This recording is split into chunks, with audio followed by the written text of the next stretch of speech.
welcome to Gail's Garden Herbs and More. Today we are in Reno, Nevada, and we're going to be interviewing Diana and David and their garden and some cute little things that are going on here. So, Diane, would you explain to us what you're doing to keep the birds from where you want them, or you tell us what's going on with the little critters. We're going to show you some little critters. We love watching the birds. We really enjoy them. And last year they had a nest in our cherry tree. Yeah. However, we watched them till they were born and hatched and then, flew away. And then this year they came back, the robins is what I'm talking about.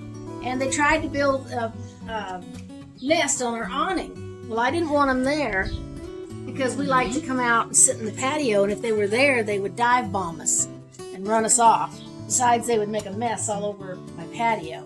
So I was trying to figure out how to keep them out of there, and my husband kept cleaning the nest off and throwing it away before they laid eggs.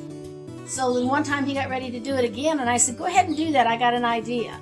And I ran in the house, and I got this little stuffed animal. It looks like a hedgehog. And I had my husband climb up there on a ladder and tie it up there. Well, she came back and she didn't want nothing to do with that little stuffed animal. So we thought, well, maybe she'll go out in the trees. But she didn't. So she came back about a couple days later and tried to build one on the other side of the awning. So my husband climbed up there and tied another little stuffed animal up there. And she decided she didn't like those. So she flew away, and then a couple days later she come back and they started building a tree in our apricot trees on the side of the house. There it is. It worked. Tying a little stuffed animal up there. Yeah, that does. And you have one over here as well, I noticed too. Mm-hmm. We had to do it twice to get her to stop trying to build a nest on our awning. Oh, that's cool. She went around the side of the house and built a nest over there in the apricot trees. And I don't care if she makes a mess over there because I don't have to look at it. Well, David, Diane, would one of you or both of you like to come show me about your garden and how things have changed since you've planted the trees and the adjustments that you're making for growing this year? Well, we have such a short growing season that we're glad to be able to get anything to grow. And I learned a little trick a couple of years ago about putting in kale. Put kale in almost at the same time the snow is still melting. This kale, it's not even June yet. We can't usually plant before June. And we've got our kale coming up, both curly leaf and flat leaf kale, and some spinach going up here. Oh, okay. Looks good. Now tell us a little bit about your growing season. Growing season here is usually from June 1st to about September 1st. Otherwise, we have frosts and everything. We usually have a really late frost in around May. Yeah. So what else do we have here? Some of your herbs. On the seed. Yeah, those are pretty, aren't they? And then I think I see, what is that, thyme down there? Yeah, there's some thyme. Got lots of weeds.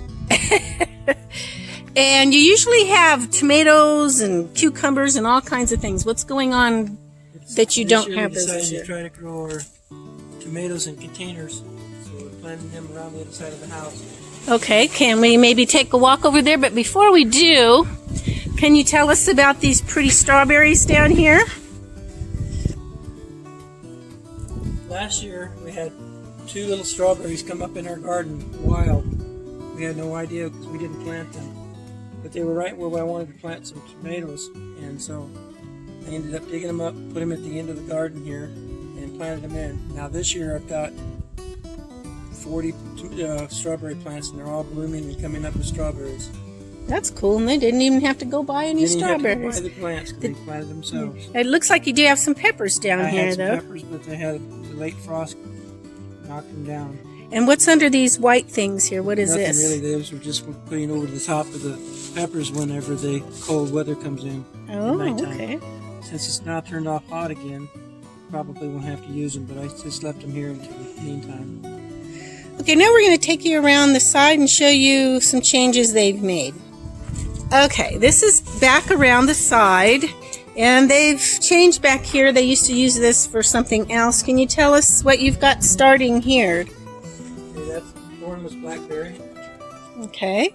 And what about your pots here? These are all going to be tomatoes plants. Okay, it looks like you've got these kind of covered. We had problems in the spring with late frost that killed our tomato plants back. They're just really trying to recover. And, oh, it did get them, didn't it? But it looks like they're coming back at the bottom. That's good. Yeah, tomatoes are very tender. Okay, those will be pretty in no time. And what do we have over here?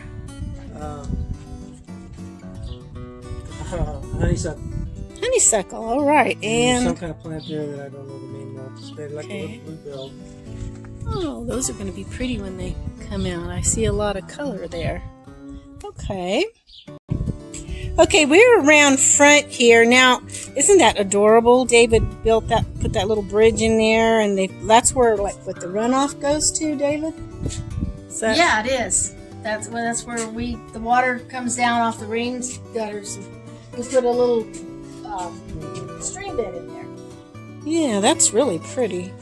Okay, explain to us about your weather and why you put in the rock and all that kind of stuff. David, can you tell us what's going with all of that? The association wants us to do as much xeriscaping as we can.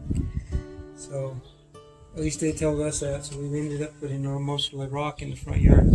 But I did irrigate it with the underground irrigation setups, and then we planted all these flowers and things.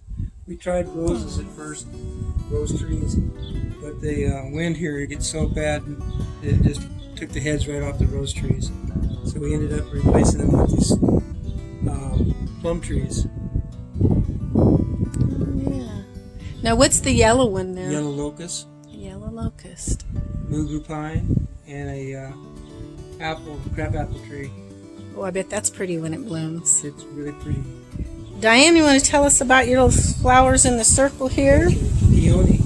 Oh, that's my peonies, and my son has them growing in Washington, and I loved them so much that when I came back home, I looked for them, and I found a box full that said it had 6 different kinds, and I planted them all in there, and 4 of them survived.